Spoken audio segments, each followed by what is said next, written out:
Keterdesakan parti gerakan sekutu geng parti PAS ini ya kerana sikap ataupun tindakan terdesak mereka untuk menyerang DAP sehingga dikatakan gerakan ini sanggup menghina agama dan juga bangsa Melayu, sahabat-sahabat semua.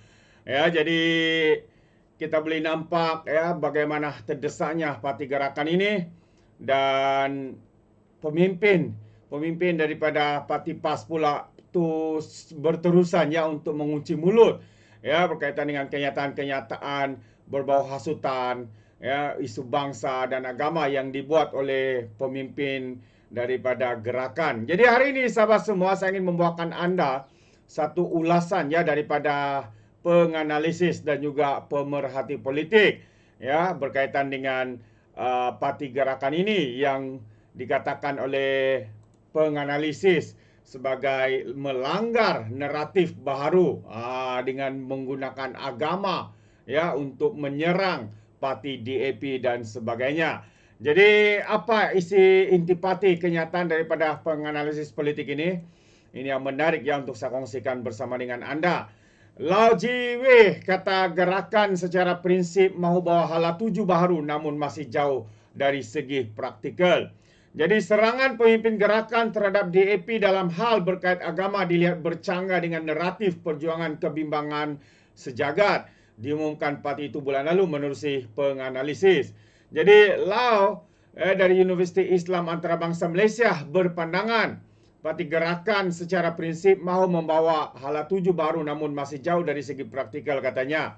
Dan mahu atau tidak naratif politik lama membawa sentimen perkauman masih menjadi tunggangan parti gerakan. Walaupun gerakan mahu buktikan mereka boleh lari dari naratif identiti itu, tapi realitinya naratif itu masih belum terbina katanya kepada FMT. Dan Fellow Majlis Profesor Negara Azmi Hassan berkata gerakan perlu memikirkan semula mengapa mereka sukar menarik undi bukan Melayu berbanding parti DAP yang meraih sokongan padu walaupun bekerjasama dengan UMNO. Nasihat saya kepada gerakan katanya cuba menongkah arus PAS walaupun mereka berada dalam perikatan nasional seperti mana DAP dengan UMNO. Walaupun mereka berada dalam kerajaan sama katanya merujuk pertikaian beberapa pemimpin kerajaan dari dua parti itu. Baru-baru ini media melaporkan timbalan Presiden Gerakan Tong Keong mengkritik DAP kerana tidak menentang dasar yang mengutamakan orang Islam dan kaum Melayu ketika dalam kerajaan perpaduan sejak PRU 15. Jadi soalnya kenapa mereka mau menghasut ya supaya DAP ini mempertikaikan keutamaan ya perlembagaan yang mana agama Islam itu adalah agama rasmi dan hak Bumi Putra itu adalah hak utama yang tidak perlu dipersoalkan. Jadi kritikan itu menyusuli kata penganalisis ini kenyataan Presiden UMNO Ahmad Zainud Hamidillah lalu bahwa Setiausaha Agung DAP Lok Siu Fuk tidak pernah membantah kedudukan istimewa orang Melayu dan Islam sejak tertubuhnya kerajaan. Jadi kemarin menjelaskan bahwa beliau bukan menentang dasar Islam tapi mendedahkan sikap sebenarnya DAP yang berpendirian berbeza ketika berkuasa berbanding sewaktu menjadi pembangkang. Jadi ini antara satu kenyataan yang salah sahabat semua. DAP tidak pernah menentang ya perlembagaan negara kita, apatah lagi mengatakan bahwa agama itu agama rasmi. DAP bersetuju dan tidak pernah untuk mempersoalkan isu itu dan juga hak Bumi Putra. DAP juga tidak pernah mempersoalkan perkara itu.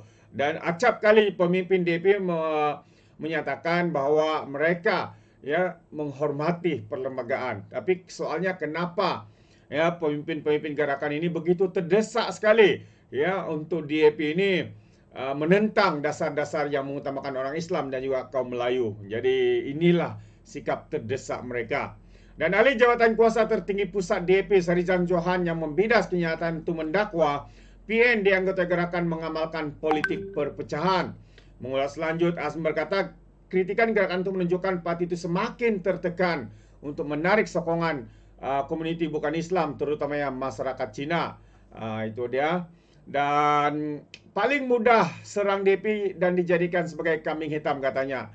Lalu Lau bagaimanapun berkata gerakan berada pada kedudukan yang paling sukar untuk menambat hati pengundi bukan Melayu. Tak kiralah apa cara mereka lakukan, termasuklah mencabar DAP atau apapun, memang sukar nak dapat sokongan katanya. Jadi memang betul, ya, karena kita tahu gerakan ini memang sudah ditolak oleh rakyat secara total, dan ramai masyarakat Cina khususnya ya tidak pun percaya lagi ya kepada parti gerakan ini yang dilihat hanya mementingkan kepentingan parti mereka semata-mata, sanggup menggunakan isu bangsa seperti ini, menghina dan sebagainya untuk tujuan politik mereka, sahabat-sahabat semua. Jadi apa pandangan Anda?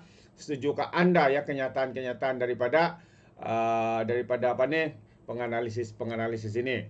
Jadi Anda boleh berikan komen ya dalam ruangan komen. Jadi sebelum saya mengundurkan diri, saya juga ingin memberikan sedikit pencerahan supaya ramai di antara kita tidak menjadi mangsa kepada scammer. Ya, apabila warga emas rugi 2,8 juta, sahabat-sahabat semua, bukannya nilai yang sedikit, ya, terlalu banyak. Dan kenapa? Bagaimana? Jadi lelaki berusia 68 tahun buat 48 transaksi bermula Oktober 2024 hingga Januari lalu dalam skim pelaburan yang tidak wujud. Jadi maksudnya ya, beliau ini sudah tertipu dari mana? Daripada media sosial. Pengarah Jabatan Siasatan Jenayah Komersial Bukit Aman, Ramli Muhammad Yusuf berkata, mangsa berusia 68 tahun yang bekerja sebagai perunding itu tertarik iklan pelaburan sebelum dimasukkan dalam kumpulan WhatsApp. Beliau berkata, mangsa kemudian ditawarkan 4 jenis pelaburan berbeza dan membuat 48 transaksi pembayaran dari Oktober 2024 hingga Januari 2025 berjumlah 2,8 juta lebih ke 23 akaun bank berbeza. Transaksi melibatkan 8 akaun Hong Leong Bank, CMB, RSB, BSN, Afin Bank, GX Bank, masing-masing satu public bank dan Maybank, katanya bernama pada satu sidang media di Kuala Lumpur. Rahli berkata mangsa yang terasa tertipu telah membuat laporan polis selepas menyadari tidak menerima sebarang pulangan seperti yang dijanjikan. Sebelumnya terus diminta membuat bayaran tambahan bagi mencairkan keuntungan dalam aplikasi pelaburan digunakan. Jadi satu laporan polis telah diterima pada 27 Januari di Kota Kinabalu, Sabah, dan siasatan sedang dijalankan di bawah Seksyen 420 Kawin Kesan karena kesalahan menipu. Jadi kata polis, ya, menasihatkan orang ramai agar lebih berhati-hati dengan skim pelaburan yang menyajikan pulangan tinggi dalam tempoh yang singkat. Pastinya pelaburan yang diceburi adalah sah dan berdaftar dengan pihak-pihak berkuasa. Jadi ini satu pengajaran bagi kita sahabat semua supaya tidak mudah percaya dengan apa yang kita lihat, pelaburan-pelaburan, skim-skim cepat kaya yang ada di media sosial. Karena kita percaya dalam dunia yang mencabar hari ini, tidak ada satu perniagaan pelaburan yang menjanjikan keuntungan yang segera. Kalau ada, maksudnya itu adalah pelaburan ataupun skema penipuan dan sebagainya. Jadi berhati-hati, jangan sampai Anda pula menjadi mangsa, sahabat-sahabat semua. Terima kasih, sampai di sini saja. Sekiranya Anda mau berikan sebarang komen, pandangan, Anda boleh berikan dalam ruangan komen, tapi ingat komen dengan cara berhema. Jadi izinkan saya untuk mengundurkan diri, dan seperti biasa peribahasa mengatakan tapapun cangkap dua ton keinginan. Dalam bahasa Melayunya, tepuk dada, tanya selera. Sekian daripada Alright Nampak Channel, saya kita berjumpa lagi. Bye-bye.